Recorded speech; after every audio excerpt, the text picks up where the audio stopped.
May bagong big man na parating sa Gilas at NBA player bumilib pa sa ating Gilas prospect. Tara, kwentuhan! May paparating na big man itong Gilas Pilipinas mga idol. Isang center na may tira sa labas at pamilyar na sa triangle offense ni Coach Tim Cone. That being said, let's welcome Isaac Go of Ginebra mga idol.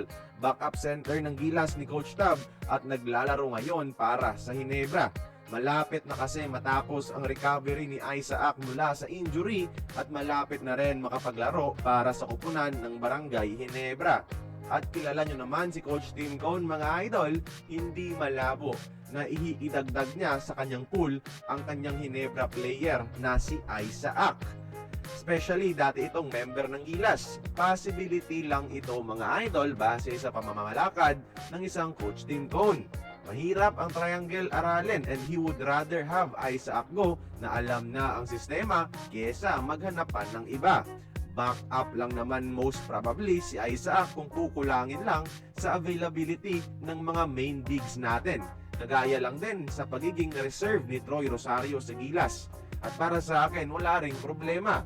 6'8" big man na may tira sa labas. Malaking tulong yan sa Gilas kung sakaling magka-problema sa mga big man natin.